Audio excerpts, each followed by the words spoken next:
In today's video, we're tackling a question that has left many people stunned. Why did Joni Lamb believe her daughter Rebecca had lost her way? Was it a genuine concern, or was something more calculated at play? Stay with us as we unravel the shocking details behind Joni's new relationship with Doug, the backlash from her children, and the manipulative tactics she has reportedly used to maintain control over those in her inner circle. This is a story of power, influence, and the complicated dynamics of a high-profile Christian family. It all started when Joni Lamb publicly announced her relationship with Doug. At first glance, this might not seem like a big deal after all. People move on and find love again. But what made this situation controversial was the timing. Doug had just finalized his divorce after more than 30 years of marriage. Meanwhile, Joni was still grieving the loss of her late husband, Marcus. The speed at which this new relationship unfolded raised questions not just among the public, but within Joni's own family. Joni's children, especially Rachel and Rebecca, were not on board with this sudden romance.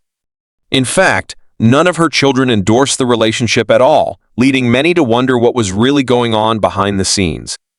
Were they simply struggling to accept their mother's new chapter, or was there something deeper, something they saw that the public didn't? Let's break it down. Doug's divorce was finalized. Shortly afterward, Joni and Doug made their relationship public.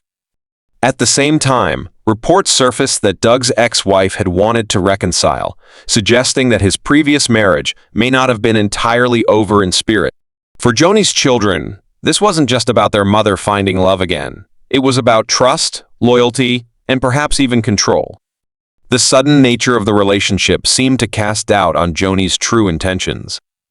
Was this a genuine romance, or was it something else entirely? Things took an even more dramatic turn when a leaked audio revealed how Joni's daughters reacted to the news. Let's just say it wasn't pretty. Rebecca, in particular, seemed to be standing her ground, questioning the situation and showing signs that she might finally be breaking free from her mother's influence. And even with all this chaotic, crazy stuff going on, especially with Rebecca, who has gone crazy. Exactly. So it was crazy. And Rachel has actually been very respectful towards me. She may be saying something totally different, but at least I respect that she's been nice to him. They both have. Rebecca was very rude. Anyway, Becca just erupted. She said, I cannot see the grandkids anymore. I can't post anything. She doesn't just need going on and on. So mean. And saying I was full of the devil, that I had demons, that he cast a spell on me. This is what she said to me. And it's not going to continue to happen. Yeah, you guys just need to get emotional deregulation. time with one another and work through all this. Well, maybe not now, but at some point. I did tell her she was entitled and self-absorbed and selfish. I did say, and she's like, you will not speak those words over me. I said, but they're true. I mean, after she railed and railed and railed, and I tried to leave the driveway, because Asher was hearing all this, and they had gotten out of the car. Here I had come to just spend time with him. That's all I wanted. And I start to pull out, and she opens the passenger door and continues. I said, please shut the door. She said, please shut the door. So these are the things you won't hear. So then I have to put the car in park, get out of my side, come around, and shut the door. There's her and Asher standing there. I said, leave the door closed. I'm going. This is over. I get back in to drive away. She opens the door again. I get out, go around, close the door, and then I pull out. And so I had no idea that was going to happen. If I'd have known that encounter, I wouldn't have even gone by to get Asher. The whole first hour was good. It started. How did it switch? When I said, she said, Mom, she said, you really hurt my feelings by kicking me out of the house. I said, I didn't kick you out of the house. I told you that while I was in Colorado, I didn't feel comfortable with y'all going into the house without me being there. And she kept using that. Well, when you kick somebody in the house, they're in the house, and you kick them out, right? So that was the thing. And then I talked to Jimmy actually about this. I'm paying for the one-year birthday party like I always do. Mm-hmm. And so it's coming up, and she's tomorrow, right? Huh? Tomorrow, right? No, she moved it back to She moved. So is Doug, she said, I don't want Doug there. And I said, if I pay for the party, and it's at my house, and he's here for the weekend, he's going to be there. And that was the trigger. Well, you told me he didn't have to. I said, I never told you that. You told me that, but I never told you I was going to buy that. Yeah. I actually talked to Jimmy about this, and he said, you absolutely got to draw that boundary now. He's going to be in your family, and you don't let her manipulate you like that. And I mean, if she tries it now, she'll try it later. I'm planning to be there. Yeah, So if you were. I just. So she said, you're taking away your 1-year-old grandson's birthday But you party. won't I have- said, No, you're taking it. I'm not taking it away. I You're said, paying thousands of I'll dollars pay for for it. it. You're paying And we'll thousands of have it, dollars but for it. you're not going to manipulate me and tell me. Not exactly. So it was crazy. And so he heard her on the phone when she called me. Because she was yelling, not because you were. I didn't have her. Oh, no, that's because Because she was yelling. Yeah, it was so loud. We were playing Scrabble. So we were like, it wasn't. Very Well, Mom cheap. said, "Here, listen to this nonsense." She didn't. She wasn't trying to uncover her at all. Rebecca uncovered herself. She's yelling, "I'm going to hold you to standard. You're not being a Christian mom, and this is evil." And then I'm like, I actually like Rebecca, but I was like, what the heck? And I have been guilty of Not happy about it. placating that. I mean, y'all. I think a whole family. Just trying to be a good mother, but Rachel has actually been very respectful towards me. She may be saying something totally different, but at least I respect that. And she's been nice to him. They both have. Rebecca was very rude to Doug. We didn't acknowledge me was walking by. They were around. They didn't know. We didn't look at. Yeah, he just said hello. Right, well, He was like, "What is up with Rebecca?" You're dirt. I can feel it. What is that? I guess, but like, what is that? But then, something unexpected happened. Rebecca signed an NDA, a move that raised even more eyebrows. If everything was fine, why was a confidentiality agreement necessary? Why did Joni require such secrecy from those closest to her? This isn't the first time Joni has been accused of using NDA to maintain control. Many people in her circle reportedly must sign similar agreements, ensuring that certain things never reach the public eye. Was this about protecting privacy, or was it about silencing dissent? After months of apparent tension, Rebecca and her husband, JW, are now back in the fold, co-hosting Ministry Now on Daystar TV alongside Joni and Doug.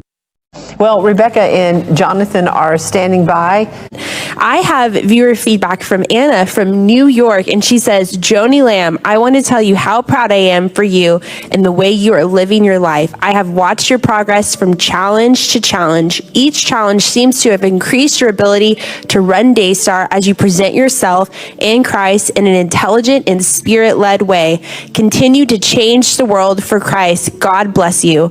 And we are so thankful for all of you viewers, I almost said viewer feedbacks, for all of you viewers who are praying for us and giving us your feedback and giving encouraging words. It really is like water to our souls. So we want to say thank you and just continue to pray for us, to pray for the ministry. We love you guys. And if you want to be featured at this part of the program, you can go to daystar.com/comment, or you can leave us a comment on Facebook, Instagram, or X, no longer Twitter, and you might be featured at this part of the program. Back to you, Mom. Okay, well, thank you. From the outside, it looks like a picture-perfect reconciliation, but is it truly genuine? The big question remains, did Rebecca have a real change of heart, or was she pressured back into line by forces beyond her control? And if this family dynamic is as complicated as it seems, what does that mean for the future of Daystar and its leadership? There's more to this story than meets the eye, and we're here to break it all down. Stay tuned as we uncover the truth behind the drama. Why do so many people speculate about what's really going on behind the scenes at Daystar? Because for those in Joni Lamb's inner circle, staying in her good graces seems to come at a steep price silence. Silence about Doug. Silence about the controversial letter Rebecca and JW wrote against Pete. Silence about Jonathan's relentless fight for justice for his daughter, who was a victim of assault.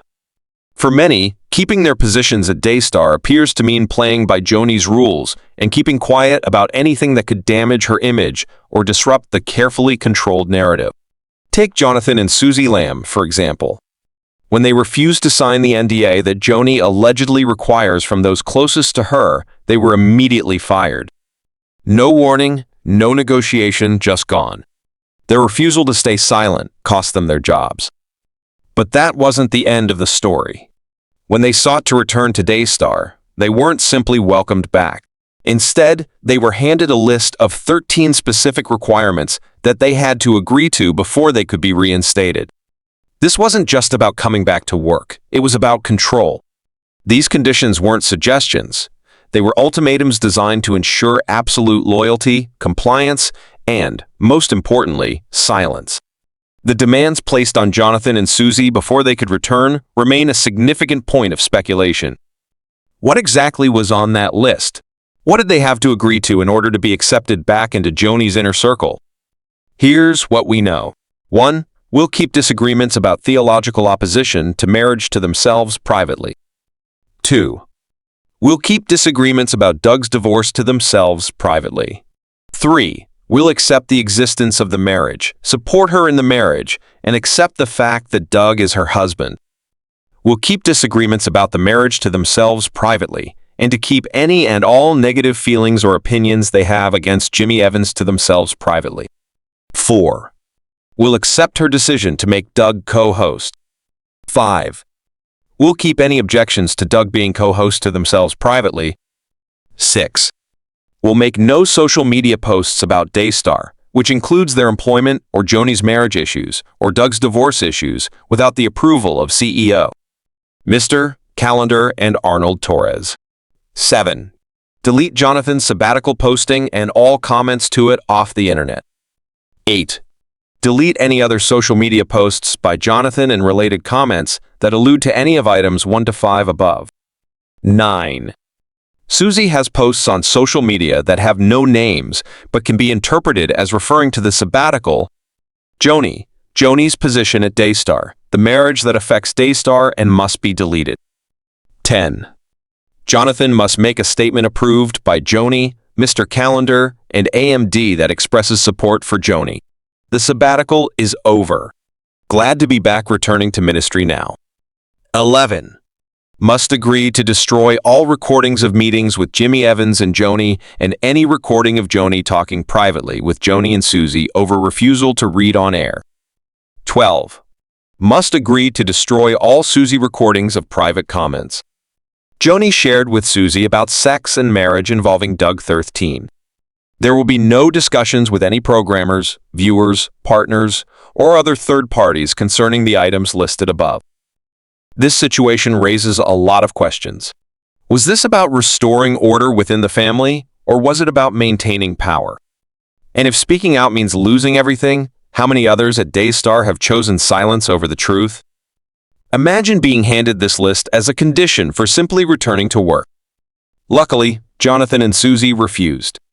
They stood by their convictions, particularly their belief that Doug's divorce lacked biblical justification. But their refusal cost them everything. And this isn't an isolated case. Joni's tactics extend far beyond her family. Consider Tom Calendar. At first, he sided with Jonathan and Susie, appearing to support them. But then, after a single phone call with Joni, everything changed.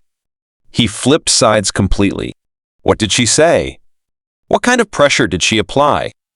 What leverage did she use? This is the common theme in Joni's leadership at Daystar Control. Whether through NDA, influence, or fear, she ensures absolute loyalty and punishes those who resist. Joni Lamb, untouchable? From Jonathan and Susie to Rebecca and J.W. from Joni's executive assistant to the whistleblowers, one thing is becoming abundantly clear. Joni Lamb acts as though she is untouchable. She has built wealth, power, and influence by silencing those who question her and bending those around her to her will. Her methods are simple yet devastating. 1. Leverage. Using relationships, careers, and reputations as bargaining tools. 2. NDA. Legally binding contracts to silence potential critics. 3. Influence. Ensuring that Daystar employees, family, and associates remain loyal. 4. Control. Dictating the narrative and crushing dissent. And for those who refuse, they're cast out, silenced, or betrayed. Your thoughts? Now we want to hear from you. Do you think Rebecca will ever truly break free from her mother's influence? Do you believe Joni Lamb's actions are justified? Or is this a clear abuse of power? Drop your thoughts in the comments below. And don't forget to like this video, subscribe to the channel, and hit the notification bell so you don't miss any updates as we continue to uncover the truth. Thank you for watching.